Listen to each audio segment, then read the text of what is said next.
প্রিয় বন্ধুরা, ইব্রাহিম স্কুল হইতেছে তোমাদেরকে সবাইকে স্বাগত জানাই। আজকের ক্লাস 12-এর কবিতা ক্রন্দনরতা জননীর পাশে।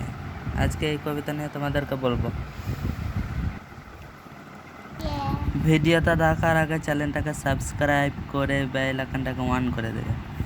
তো বন্ধুরা, ভিডিওটা শুরু করছি। ক্রন্দনরতা জননীর পাশে।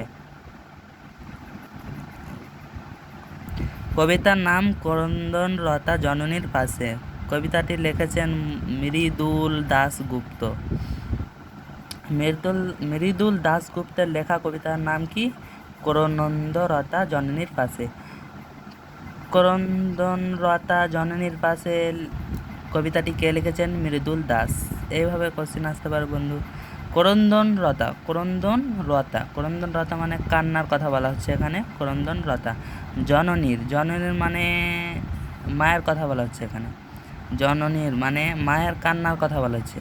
ক্রন্দনরতা জননীর পাশে, আর পাশে এখানে বোঝানো হচ্ছে কবি মৃদুল দাশগুপ্ত এই কান্না করছে মা, ও কান্নার পাশে মায়েদের পাশে দাঁড়াতে চাইছে। কে? মৃদুল দাশগুপ্ত কবি। তো ক্রন্দনরতা জননীর পাশে, ক্রন্দনরতা জননীর পাশে কাব্যের নাম কোন কাব্য থেকে আনা হয়েছে? ধান ক্ষেত থেকে। কাব্যের নাম ধান ক্ষেত থেকে। মৃদুল দাশগুপ্তের প্রথম কাব্যের নাম কবি মৃদুল দাশগুপ্তের প্রথম কাব্যের নাম জলপাই কাঠের এসরাজ। জলপাই কাঠের এসরাজ। কবি মৃদুল দাশগুপ্ত জন্মগ্রহণ করেছিলেন 1950 খ্রিস্টাব্দে 3 এপ্রিল। কবি মৃদুল দাশগুপ্ত জন্মগ্রহণ করেছিলেন 1950 খ্রিস্টাব্দে 3 এপ্রিল। ক্রন্দনরতা জননীর পাশে প্রেক্ষাপট একটি প্রকাশিত করেছেন। তো প্রেক্ষাপটটির নাম কি? রাজনৈতিক প্রেক্ষাপট। নাম কি? রাজনৈতিক প্রেক্ষাপট। ক্রন্দনরতা মানে কি? ক্রন্দনরতা মানে হলো স্বদেশ মাতাকে বোঝানো হচ্ছে এখানে।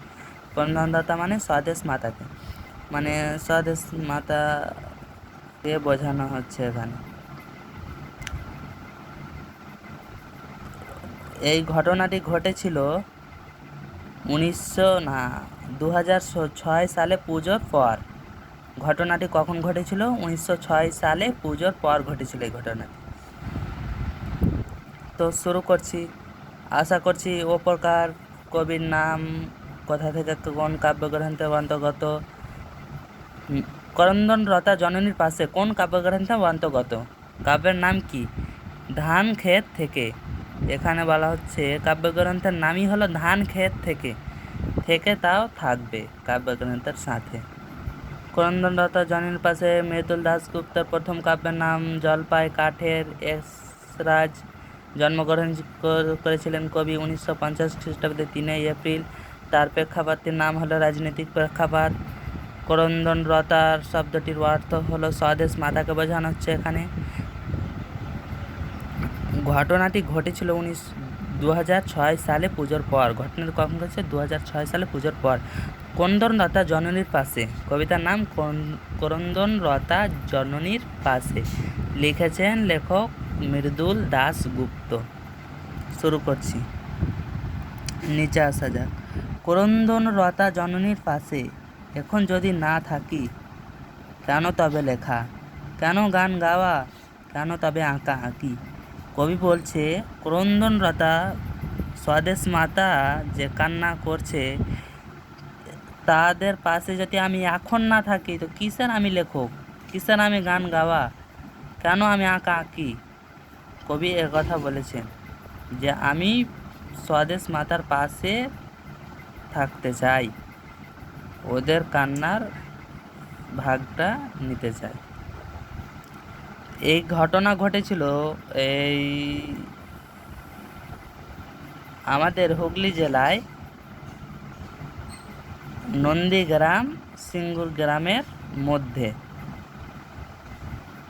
তো বাইরে থেকে শিল্প বাণিজ্যের জন্য আমাদের ভারতে আসে, ভারত সরকারকে বলে, সরকারের তরফ থেকে টাটা কোম্পানি আর কিছু, তো ওই নন্দীগ্রাম আর সিঙ্গুর গ্রামে ওখানে আসে ওরা বললো যে এরকম উন্নতি হবে, তোমরা এখানে আমরা এরকম ব্যবস্থা করব, উন্নতি হবে তোমাদের, তোমরা চাকরিটা পেয়ে যাবে তোমাদের কিছু কিছু, এবং তোমাদের জমি, এই ঘটনাটি ঘটেছিল জমি নিয়ে, এবং অনেক কৃষকের প্রাণটাও হারাতে হয়েছিল জমি নিয়ে। এখানে কর্ণাটক হচ্ছে অনেক দল, তৃণমূল অনেক কিছু এসে এখানে সব এক হয়ে ওরা রাজি হয়ে গেছিলো, জমিদাররা রাজি হয়ে গেছিলো, ওরা উস্কে দিল, তোমাদের জমি তোমরা কেন বিক্রি করবে ওদের কাছে সামান্য পয়সার জন্য।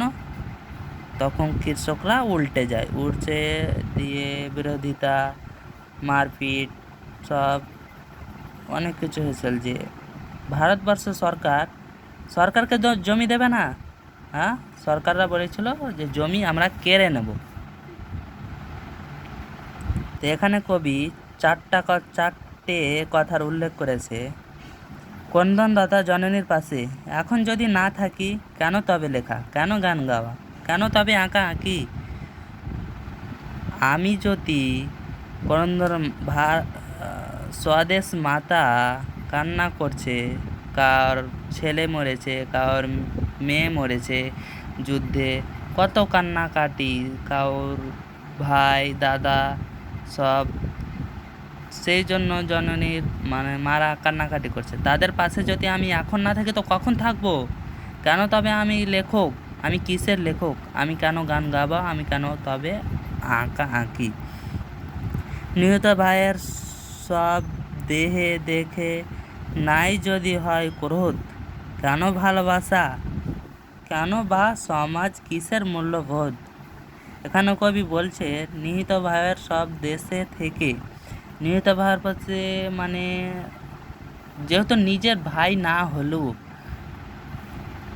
ভাই ভাই, অন্য কেউ হোক, একটা যদি তোমার ধর যে নিজেরই ভাই যদি ওখানে মরে পড়ে থাকে, তো তোমার রাগ হবে না, তোমার ক্রোধ বাড়বে না, সেই কথাই এখানে বলা হচ্ছে।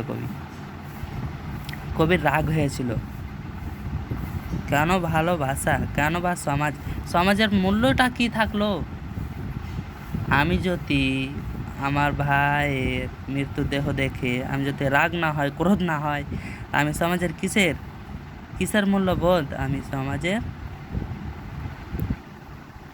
এখানে একটা কথা ওখানে বললো কবি যে আমি স্বদেশ মাতাদের পাশে আমি না থাকি তো কেন এই, আর এখানে বলা হচ্ছে নিহত ভাইদের সব দেহে দেখে আমার যদি কোনো ক্রোধই না হয়, রাগ হয় না, তো আমি কিসের, ওদের সমাজেরই। এখানে এটা কথা বলা হচ্ছে কবি। এখানে আসা যাক, যে মেয়ে নিখোঁজ আহে, একটা মেয়েকে নিখোঁজ, মেয়েটা ছিন্ন ভিন্ন জঙ্গলে তাকে পেয়ে আমি কি তাকাব আকাশের দিকে বিধির বিচার চেয়ে। এত